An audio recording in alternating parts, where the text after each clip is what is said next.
les continúe bendiciendo, iglesia. Sean todos y todas bienvenidos y bienvenidas a la casa del Señor. El título de la predicación de esta mañana es Llamados a ser luz. El título es Llamados a ser luz. Y me baso en el Evangelio Liberador de Jesucristo, según San Juan, capítulo 1, versículos del 29 al 42, lectura que acabamos de leer en nuestra liturgia. La luz se define como la forma de energía que ilumina las cosas y que las hace visibles. Eso es luz. Una energía que ilumina las cosas y las hace visibles. La palabra bíblica del calendario litúrgico del día de hoy nos invita a ser parte de la luz. Hoy el Dios Trino nos llama a resplandecer con su luz, siguiendo su evangelio de amor y misericordia. Los invito en esta mañana a dar un paseíto a vuelo de pájaro por las 4 lecturas de este segundo domingo después de Epifanía del calendario. Fíjese, la luz es una de las metáforas más icónicas de la fe cristiana. La fe llama en medio de la oscuridad, una llama que nos anima con toda esperanza y que disipa todo temor. Esa luz nos ayuda a seguir caminando en todas nuestras realidades de vida. La metáfora de la luz describe los momentos creativos del Espíritu que nos orienta a vencer los desafíos de la vida misma. El símbolo de la luz ha sido clave para explicar el reino de Dios y su justicia. Ha sido clave para explicar la misión de la iglesia de ser luz para todos y para todas. Comencemos nuestro análisis con la lectura del Salmo, el Salmo 40, versículos del 1 al 11. Este salmo es una súplica escuchada como respuesta a la espera impaciente. Es una luz de apoyo ante una nueva tribulación que experimenta el salmista y que está en la espera de una nueva liberación, que Dios lo vuelva a liberar. El salmista entiende que Dios lo ha llamado a una nueva tarea que no se encapsula en los acostumbrados y nombrados sacrificios que se hacían. La luz de este salmo es el cumplimiento de la voluntad divina. Es un llamado de ser luz, luz evangelizadora, de anunciar y proclamar lo que Dios ha hecho. No algo aprendido, no algo memorizado, sino una convicción de lo vivido en la existencia misma. Por otra parte, el segundo Isaías usa la metáfora de la luz, anunciando los dones que Dios ofrece a su pueblo para realizar la misión que Él le ha convocado. El pueblo de Dios será luz para todas las naciones, para que la salvación llegue a los confines de la tierra. El pueblo de Dios se convierte en luz, una luz que es hecha paz, una luz que se hace pan, una luz que es alegría, dignidad y salvación para todos y todas sin distinción. En la introducción de 1 de Corintios, Pablo saluda a la comunidad deseándole gracia y deseándole paz de parte de Dios. Y les invita a hacer luz de servicio misionero para colaborar en la construcción del reino con una visión universal de ese evangelio. Y llegamos a nuestra perícopa de hoy. Yo le dije que era vuelo de pájaro. Llegamos a nuestra perícopa que nos anuncia que en Jesús el Dios Trino interviene para alumbrar el camino de los pueblos y orientarlos hacia la salvación. Jesús, Hijo de Dios, Jesús que es luz, Jesús que es modelo de todo creyente, Jesús que es el sol de justicia que alumbra el camino de la vida verdadera. Y la pregunta teológica profunda y medular es, ¿cómo podemos ser parte de esa luz? ¿Cómo podemos ser parte de la luz de Jesús? Ante los desafíos que nos rodean, ante las desigualdades, ante la violencia, ante el desamparo, ante un mundo pasado por el hambre y la desesperanza, ¿cómo ser luz? El llamado a ser luz es una convocatoria para irradiar el amor de Dios. Profundicemos un poco en esta mañana, un poquito nada más. En nuestra perícopa, Juan nos anuncia que Jesús es el Cordero de Dios que quita el pecado del mundo. Jesús es el Cordero vencedor. Jesús es el Cordero que nos regala la expiación. Jesús es el Cordero pascual que nos da libertad. Y Jesús está tomando el lugar de aquel Cordero pascual judío, pero de forma universal, para perdonar todos los pecados de todo el mundo, de todas las generaciones y de todos los lugares. Jesús asume la condición humana y se ofrece voluntariamente en una cruz ensangrentada para pagar nuestras deudas. Y desde una tumba vacía nos da el Espíritu Santo que purifica, el Espíritu Santo que perdona, el Espíritu Santo que nos hace seres nuevos, porque perdona nuestros pecados, haciéndonos instrumentos de su luz. Jesús nos bautiza con su Espíritu Santo y con su bautismo nos une a Él en la fe para hacer luz que prolonga y que da vida y que prolonga la misión y la obra. Y eso fue lo que experimentó Andrés y Simón en nuestra perícopa. Un llamado a seguir la luz para que esa luz contagie la fe. Es un llamado para llamar a otros y a otras a que se unan. Es el gozo de descubrir la luz de Cristo. Mire qué interesante, amada iglesia. Al parecer, las primeras comunidades cristianas se preocuparon mucho de hacer diferencia entre el bautismo de Juan, que sumergía a la gente en el Jordán, y el bautismo de Jesús, que comunicaba la luz del Espíritu. La luz del Espíritu para limpiar, la luz del Espíritu para renovar y transformar el corazón de aquellos que desean seguirlo. Sin ese Espíritu de Jesús, la iglesia se apaga. Sin el Espíritu de Jesús, la iglesia se extingue. Es el Espíritu de Jesús que nos lleva a la luz de la verdad, que nos fortalece y nos renueva para seguir adelante en todos los escenarios. Es una luz que nos alienta con toda su fuerza para que su pueblo sea más ardiente, para que su pueblo sea más alegre, más generoso, más audaz, lleno del amor hasta el fin y que contagie la vida a los demás. Pero para eso tiene que brillar la luz del Espíritu en nuestros corazones. No nuestra luz, la luz del Espíritu. Porque sin luz somos uno más. Sin luz no tenemos dirección. La luz nos abre sin miedo a la acción de Jesús y nos da la fuerza para anunciar la verdad del Evangelio con valentía y a todo pulmón y en todo tiempo y en todo lugar, sin miedo, pero con las piernas temblando. ¿Sí? Porque los valientes no son los que no tienen miedo. Los valientes son los que hacen las cosas a pesar de sus miedos. ¿Me está entendiendo? Porque sin luz nos acobardamos. Sin luz nos detenemos. Sin luz nos paralizamos. Y eso se traduce en pesimismo. Y eso se traduce en fatalismo.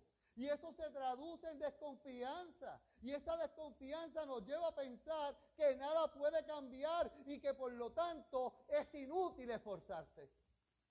Como nada puede cambiar, ¿para qué tratar de hacer la diferencia? Y el miedo nos hace que bajemos los brazos y que nos llenemos de frustraciones y seamos dominados por el descontento crónico que nos seca la vida, que nos quita el ánimo. Circuito. No es lo mismo haber conocido a Jesús que no conocerlo. No es lo mismo caminar con Él que caminar a tientas sin ver. No es lo mismo escuchar a Dios que ignorar su palabra. No es lo mismo colaborar en la construcción de su reino con el Evangelio liberador que trabajar construyendo un mundo con nuestros estereotipos y etiquetas religiosas. Que más que liberar, encarcelan. Y es por eso que debemos descubrir a Jesús, que debemos descubrir su luz para no perder la pasión, para no perder la fuerza por la misión. Para comprobarlo, amados hermanos y hermanas, miren los discípulos de Juan el Bautista que comienzan a seguir a Jesús histórico. Jesús les pregunta con toda la sinceridad del mundo a aquellos dos, ¿qué buscáis? ¿Qué buscáis? Oiga, ¿no le parece que esa pregunta es un poquito complicada? Que esa pregunta no es fácil de responder, porque no es fácil responder esta pregunta desde la oscuridad, desde los miedos, desde lo desconocido. Podríamos decir que es una pregunta sencilla pero complicada. Es directa y fundamental, redactada en el interior de una cultura que está cerrada, tan cerrada como la nuestra, que parece preocuparse solo por los medios y olvidándose del fin último de todas las cosas. Circuito. ¿Qué es lo que buscamos exactamente? ¿Qué es lo que busca usted? ¿Qué es lo que busco yo? ¿Qué es lo que buscamos? Para algunos, la vida es un gran centro comercial y lo único que interesa y busca es adquirir cosas para consolar un poco su existencia, para tratar de sanar sus heridas. Para otros, lo que buscan es escapar de sus realidades, escapar de la soledad, escapar de las tristezas, de los conflictos y de los miedos, y viven escapando. Y la pregunta teológica profunda y medular es, ¿hacia dónde escapan? ¿Hacia quién escapan? ¿Para dónde van? Hay personas que sienten que no pueden más, y lo que desean es la soledad. Olvidarse de los demás y ser olvidados por todos. No preocuparse por nadie y que nadie se preocupe por ellos. La mayoría de las personas buscan sencillamente cubrir sus necesidades diarias y seguir luchando para ver cumplidos sus sueños. Pero la pregunta es, si cumplimos todo lo que deseamos, ¿quedaría nuestro corazón satisfecho? Si se cumpliera todo lo que deseamos, ¿estaríamos satisfechos? Creo que en el fondo, amados hermanos y hermanas, buscamos más que nuestros sueños de mejorar nuestra situación actual. ¿Sí? Buscamos más allá, anhelamos más que eso, anhelamos más de lo que nos puede dar un proyecto político o un proyecto social. Iglesia, creo que lo más sincero, lo más honrado que podemos hacer es buscar. Buscar es no cerrar ninguna puerta para hacer luz con propósito. Una luz que va más allá de tener un trabajo, una seguridad económica. Una luz que va más allá de mi situación de salud. Es buscar a Dios con toda nuestra fuerza, con toda nuestra mente, con todo nuestro ser. Familia de la fe. Dios nos juega al escondite. Eso éramos nosotros cuando chiquitos, que uno contaba y los demás se escondían. Pero Dios nos juega al escondite. Dios no se está escondiendo. Dios está ya en el interior mismo de esa búsqueda. Dios se deja encontrar aunque no lo busquemos. Y si no me cree, pregúntele a Isaías 65 del 1 al 2. ¿Recuerda lo que dice Isaías 65 del 1 al 2? Ahí dice, yo me he dejado encontrar por quienes no preguntaban por mí, me he dejado hallar por quienes no me buscaban y dije, aquí estoy, aquí estoy.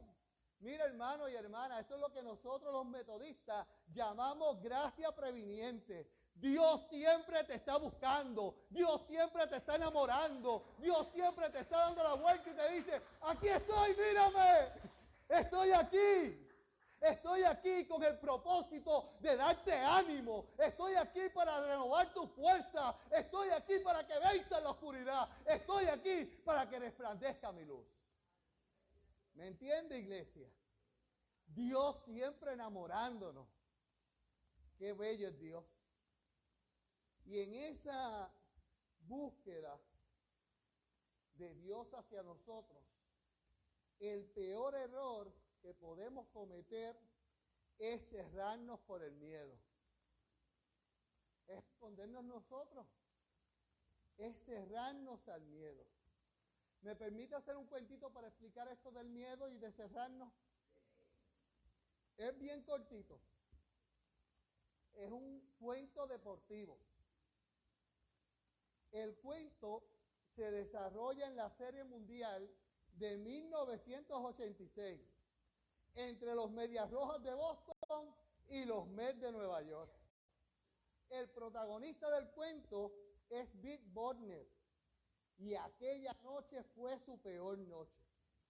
Boston tenía ventaja en la Serie Mundial de 3-2 y está ganando el juego de campeonato en el 10º inning 5-2.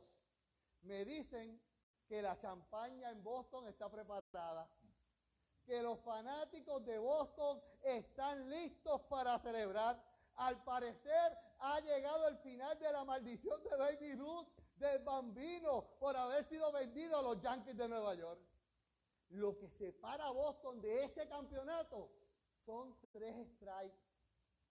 3 simples strikes para levantar el trofeo. Pero fue ahí que empezó la pesadilla de Big Bodner. Los Mets pegaron 3 hits consecutivos para acercarse a una carrera y estar tocando a la puerta. Oiga, y luego de eso, un lanzamiento salvaje empató el juego y dejó la escena preparada para el error que marcaría la vida de Bodner para siempre. Al bate está Mookie Wilson. Y Wilson batió una inofensiva rolata de pequeñas ligas. Por primera directo al guante de Bodner. Pero sorpresivamente la bola le pasó entre las piernas de Bodner. Y Carter anotó la carrera del gane. Y al otro día, los Mets ganaron el campeonato. Y la prensa, los fanáticos, la gente, el mundo entero acusó a Bodner como responsable de aquella derrota. Bodner se convirtió en un recipiente de insultos y recibió hasta amenazas de muerte.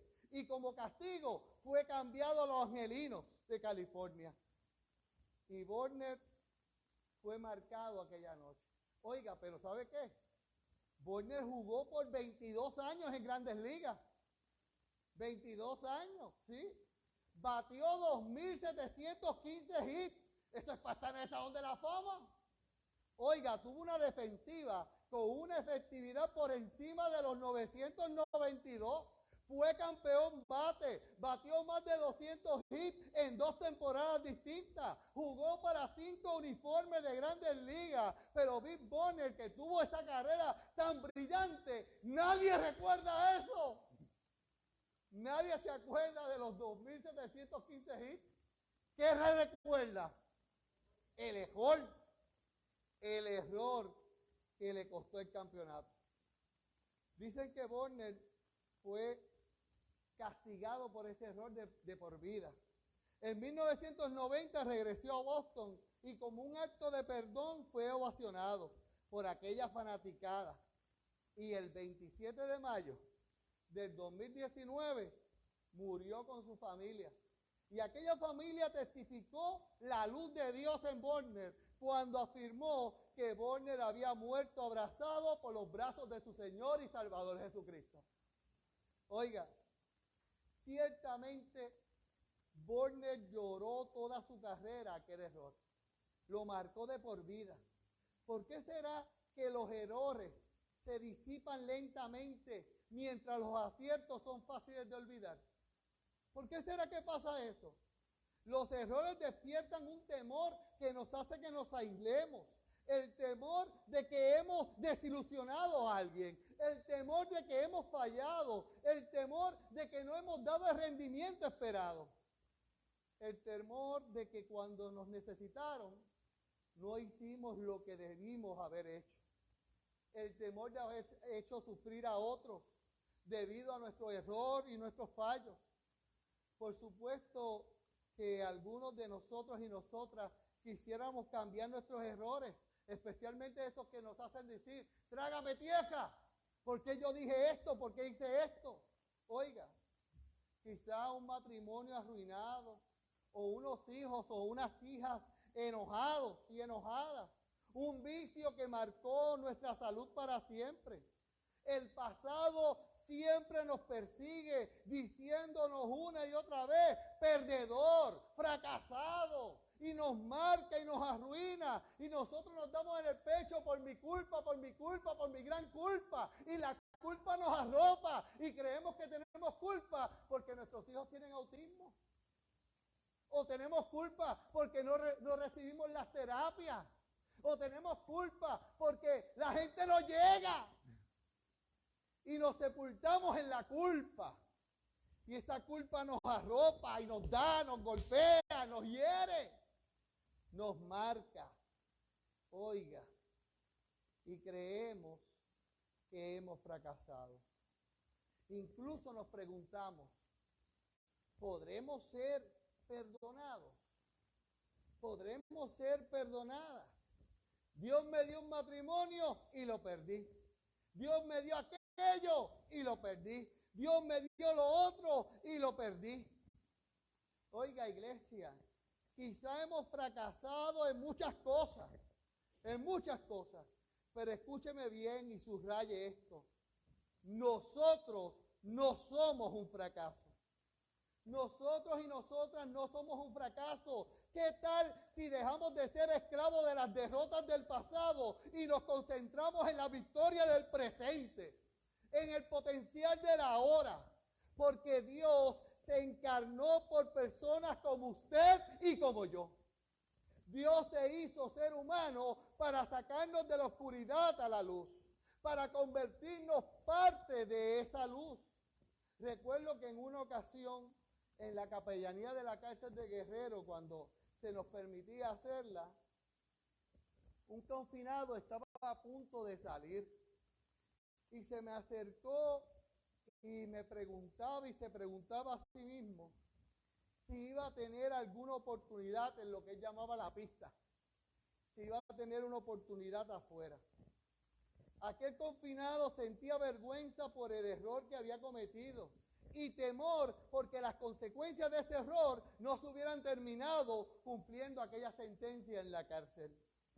Él había desilusionado a todos los que lo amaban, incluyendo a Dios, decía él. Temía haber fracasado tanto y tanto que no hubiera misericordia para él. Y a veces pensamos que la luz de Dios es limitada, como que la luz de Dios y su misericordia se pudiera quedar sin fondo, como si el Dios que sirviéramos no fuera el Todopoderoso. Y lo limitamos y lo empequeñecemos, y que pensamos que ya no tenemos acceso a Dios, que ya no podemos acercarnos a Él, y se forma, se desata un remolino de preocupaciones y nos quedamos en la oscuridad, en el dolor, y estamos huérfanos y huérfanas, sin protección y expuestos. Deténgase por un momento. Pare eso ahí. Medite. Porque yo pienso y creo que la Biblia me dice que el Señor se deleita en misericordia. Yo pienso y creo que la Biblia dice que su amor no tiene fin.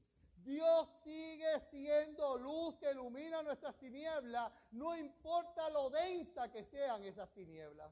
Dios sigue creyendo en nosotros y nosotras, no importa las veces que hemos fallado. Oiga, aquel confinado salió de la cárcel y su familia lo recibió con abrazos y con la llave de un pequeño negocio de verduras para que echara para adelante. Aquella familia aceptó su llamado de ser luz de oportunidad, y al día de hoy ese confinado sigue para adelante. Oiga, hermanos, Jesús pudo poner objeciones de recibir a aquellos dos, Pero Jesús no puso ninguna objeción de recibir a Andrés y a Simón. Oiga, y él sabía lo que estaba ocurriendo. ¿Y sabe qué? Sabía lo que iba a ocurrir en el futuro. Pero Jesús es luz. Luz que llama, que comisiona y luz que transforma. Jesús es la luz del mundo que ha provisto para cada una de nuestras necesidades. Dios toma el asunto en sus manos y cuando nosotros creemos que no podemos hacer nada, Él sigue teniendo el control y haciendo por ti y por mí. Él es así, iglesia. Cuando el temor nos abarca, cuando el temor no nos trate bien y nos lleve al aislamiento, a escondernos en largas horas de trabajo o escondernos en actividades que no nos llevan a nada, a entregarnos en la oscuridad, podemos llegar a la conclusión que Dios está molesto con nosotros y nosotras. Pensamos que Dios se enojó. Entonces, en vez de ir a la luz, huimos de la luz. Si la luz está acá, yo voy para allá. Familia de la fe, quizá hemos desilusionado a la religión, quizá hemos desilusionado a los líderes eclesiásticos, pero a Dios nunca lo desilusionamos. Dios sigue creyendo en nosotros y en nosotras.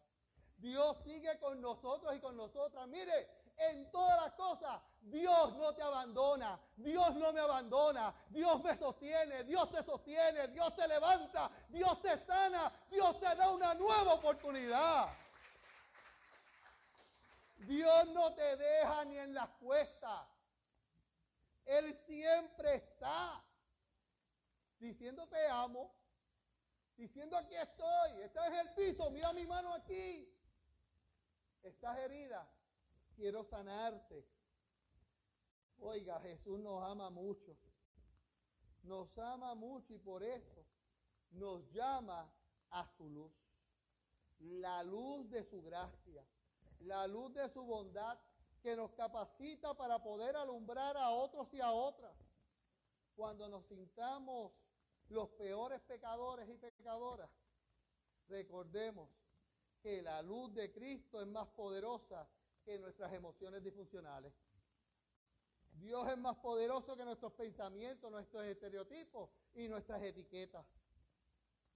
La gracia nos hace amar con valentía y vivir con esperanza.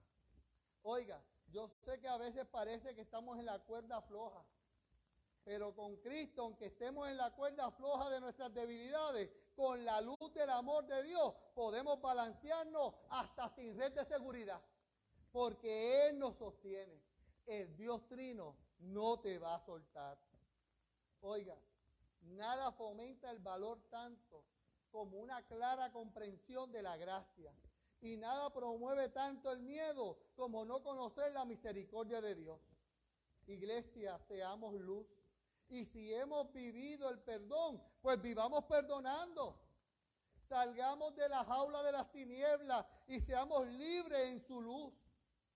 Oiga, se dice que durante la esclavitud en los Estados Unidos, una familia de esclavos marcaba el inicio de su jornada esclavista cuando cantaba el gallo en la madrugada. El canto del gallo cada mañana era un canto que anunciaba la esclavitud, anunciaba los golpes del látigo, anunciaba las largas horas de trabajo. El canto del gallo llegó a simbolizar la vida del esclavo, la vida de esclavo de aquella familia en las plantaciones de algodón. Pero entonces llegó la proclamación de libertad por Abraham Lincoln. Y a la siguiente mañana cuentan que la madre de la familia esclava, cuando despertó con el canto del gallo, lo primero que hizo fue levantarse y coger al gallo por toda la finca. Hasta que lo atrapó, lo cogió. Y cuentan que ese día la familia, en libertad, comió fricasé de gallo. Su primer acto de liberación para aquella familia, para aquella madre, fue silenciar el recordatorio de la esclavitud. fue eliminar aquel recordatorio que les recordaba que eran esclavas. Circuito, si hay algún pensamiento, si hay una actitud o algún hábito gallo que no te deja hacer luz y te esclaviza en la oscuridad, si hay algún pensamiento gallo que te ata, hoy es el día de ser asopado con esos gallos. Hoy es el día de atrapar esos gallos y meterlo a la olla y decir, somos libres en Cristo Jesús, somos libres por su luz. Es hora de hacer eso. ¿Cuánto tiempo más nos vamos a estar autocastigando? ¿Cuánto tiempo más vamos a estar lamentándonos? No, estamos en victoria. Dios nos ha dado la victoria. ¿Me está entendiendo? Así que prepare la olla si es necesario. La buena noticia del Evangelio, y con esto termino que está largo. La buena noticia del Evangelio es que Jesús es real. Y si Jesús es real, su gracia es real. Y también nuestra libertad. Hoy el Señor te llama a ti y me llama a mí.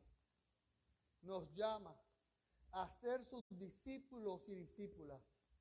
Discípulos y discípulas de su luz. Para hacer la diferencia. Para seguir al Maestro.